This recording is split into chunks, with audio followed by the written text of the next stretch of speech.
3 minutes past the hour of 7 o'clock. Good morning. Welcome to the KIX 96.5 morning show. Get your umbrella out. It's going to be rainy today. Well, we love featuring indie artists in the mornings, and this morning we're heading to New York to chat with award-winning indie singer-songwriter Robbie Harte.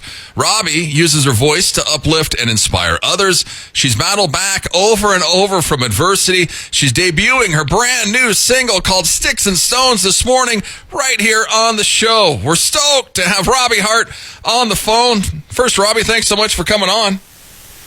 Thank you so much for having me. I'm thrilled to be here and to have you be the one to be playing the song for the very, very first time. So thank you so much, and thank you for that beautiful introduction. Yes, we're excited. Sticks and Stones first right here on KIX 96.5. Well, you've turned so many obstacles into positives in your life, Robbie. The single comes out on May 22nd. It was supposed to come out sooner because you were involved in a car accident that sent you back. Let's touch on it a little bit. How are you doing now?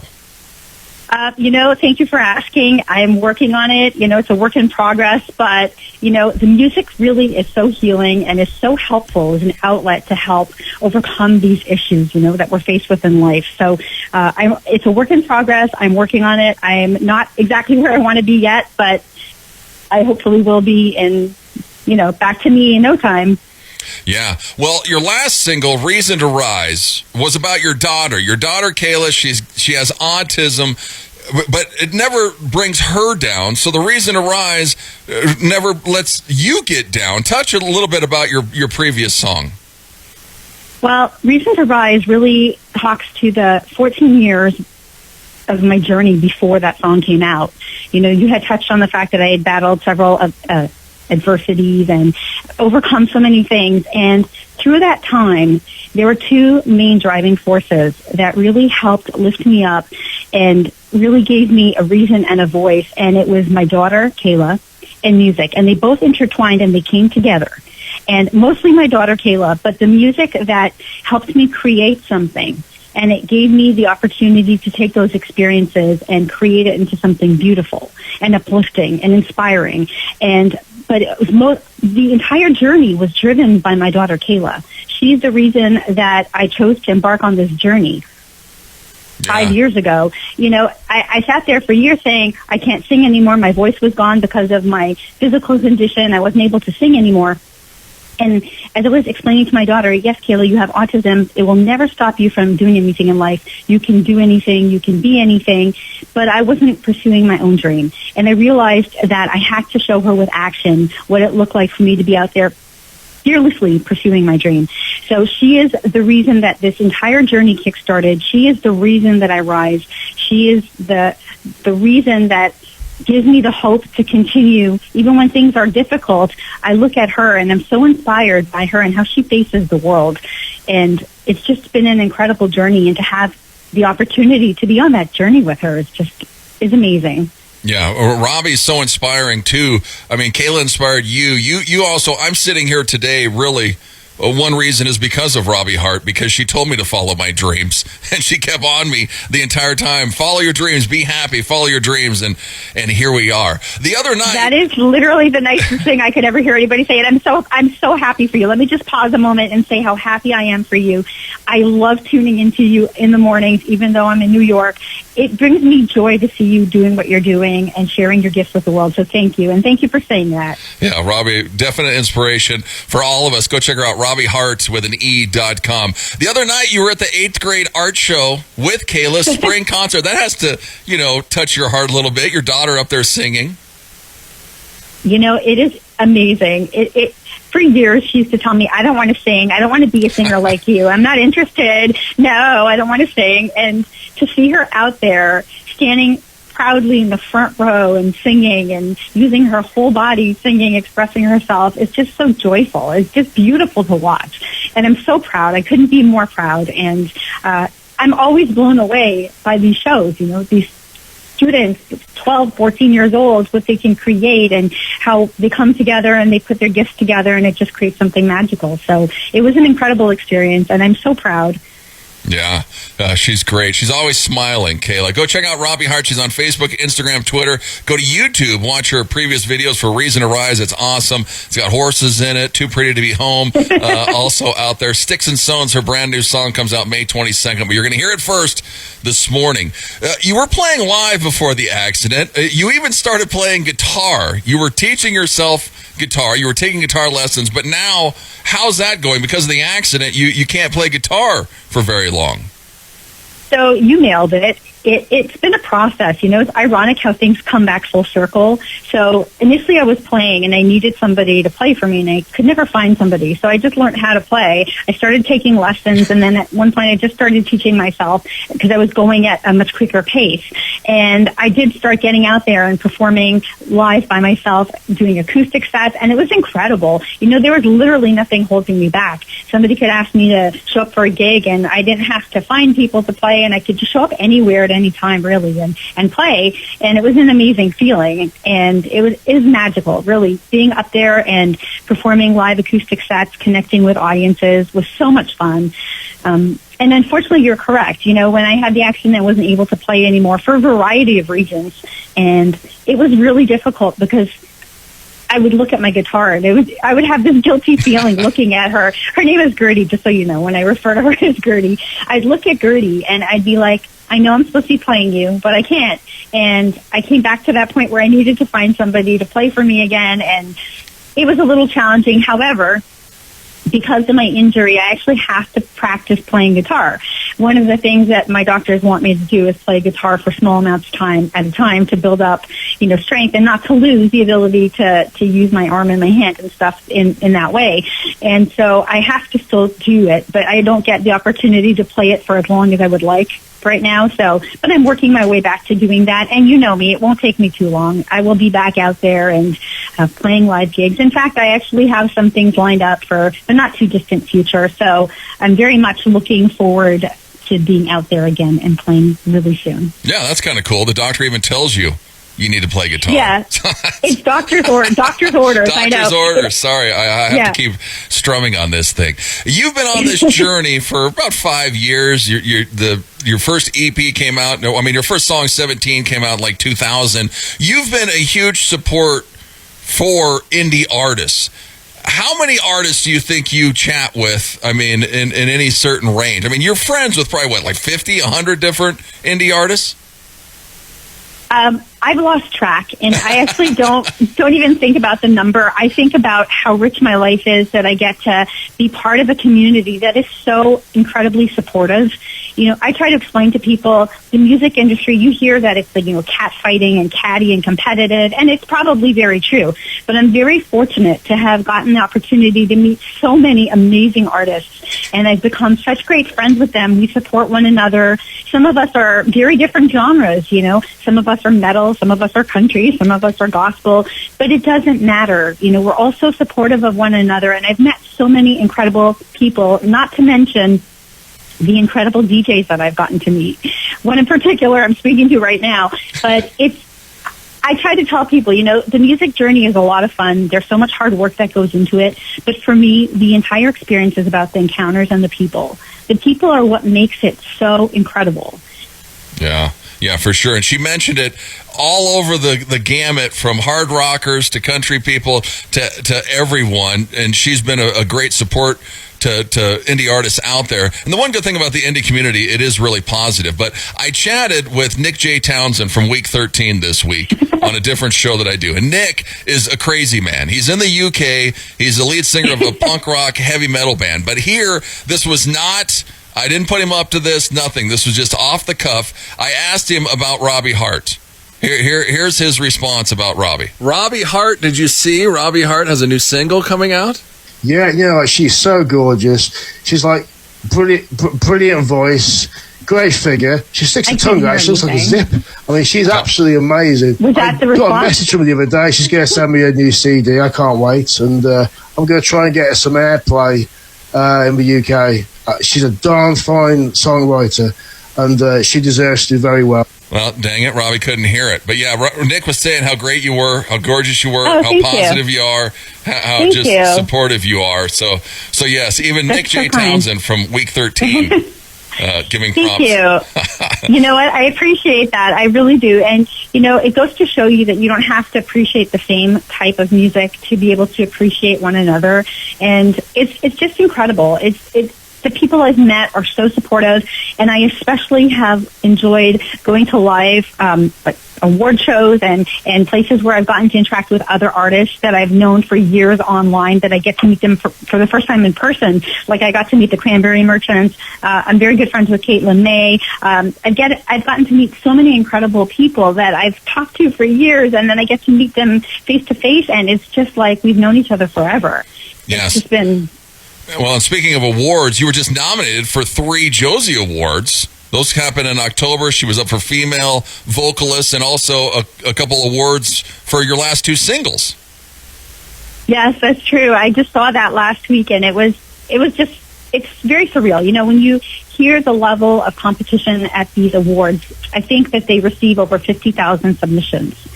And they only accept like 2.5% submissions get moved to nomination. It is incredibly humbling.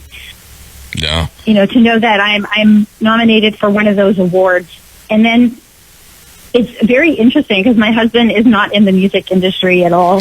And he doesn't understand what I do because he has a regular job and I do music, and they're very different, And last year we went to the Josie Music Awards, and he was there, and he understood when he got to see the magnitude of the event. He was like, I get it now. I see what you do. And I was just like, okay.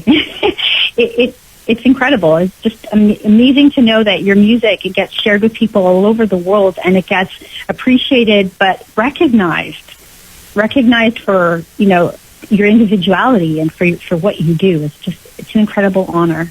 Yeah, it's awesome. Go check her out. Robbie Harte with an EHARTE.com. She's on Facebook, Instagram, Twitter. Her brand new song, Sticks and Stones, comes out May 22nd. You're going to hear it here in a second. Sticks and Stones. First, Robbie, thanks. You've got me on a quote on the press release, which is a first for me. So I appreciate that. Thank you. Well, thank you for being the first to hear it and to give your natural response. And it was so, exciting that it was worthwhile to put in the press release because it was so positive, and I loved it. Thank you. Well, and that's why it worked, because people ask me all the time to give them a review, and I'm like, I don't even know what to say. But that's because I wasn't even thinking when I was listening to your song. It was just natural reaction, and it worked perfect. So there we go. Thank you so much. Sticks and Stones. A lot of your songs are autobiographical. This one is like a breakup song. Is this a true story? Oh, it's a true story. It can be interpreted in many different ways. Yes. It could be a breakup. It could be a friendship breakup. It could be a boss breakup. It could be any time that, you feel that you're being treated in a bad way, and then you confront somebody and they gaslight and they're very negative. This is a song about me flipping the narrative on somebody who's gaslighting and being very negative, and I just take that energy and that feel and I start a fire. Yeah, she definitely does. And gaslighting, you just mentioned it. I mean, that's like a buzzword right now. It's perfect in this song. Well, sadly, gaslighting has been going on for years and decades, probably hundreds of years, but they didn't have a term for it.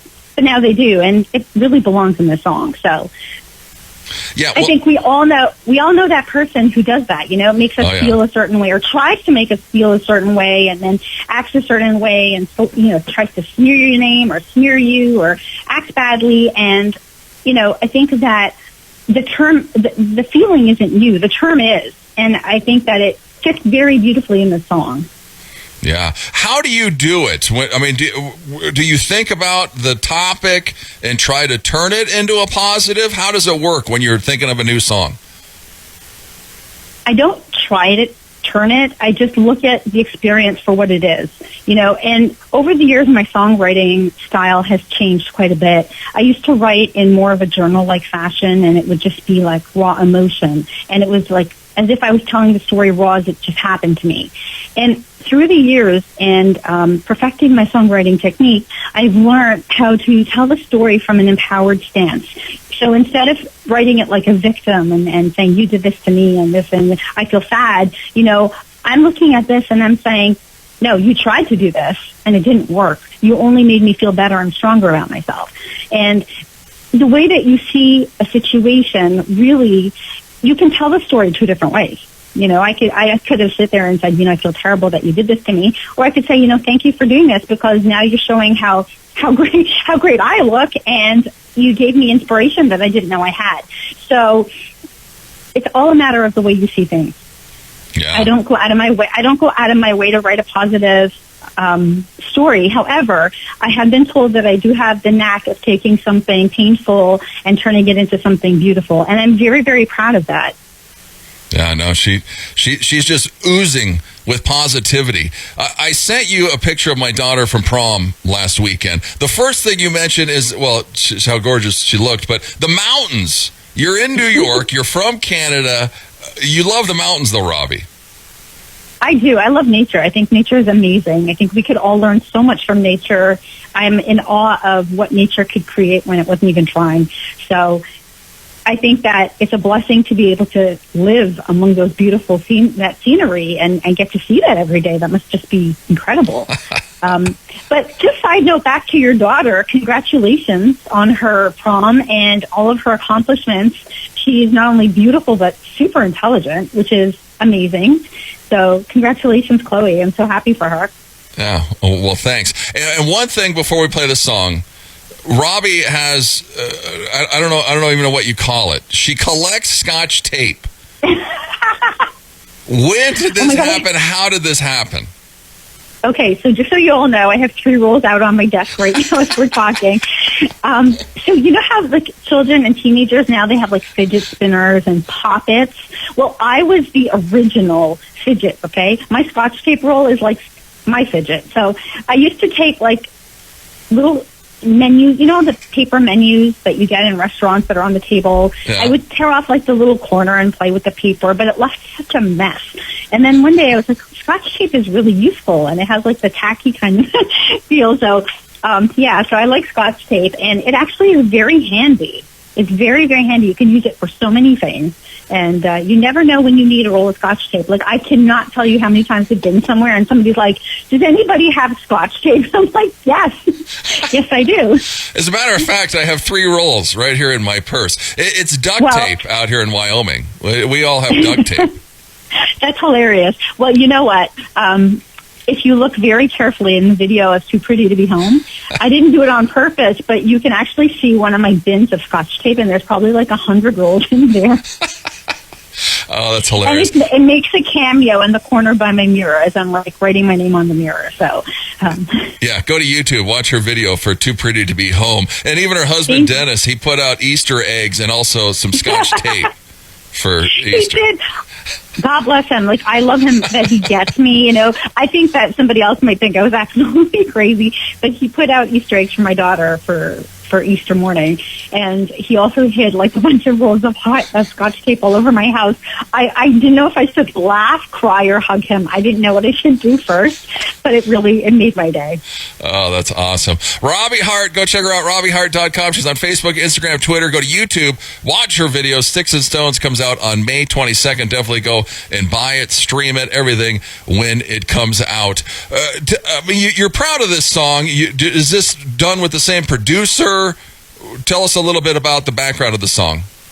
Yes. So I'm very proud of the song, being especially that the song was recently recorded, and what I've been experiencing over the last few months. So I'm extremely proud of the song. The song is, again, me taking a positive stance on a negative situation. So I'm extremely proud of it lyrically and the production. And I'm still working with my producer, Matt Anthony, at Engine Sound in New York City, who I love working with him. He's just incredible.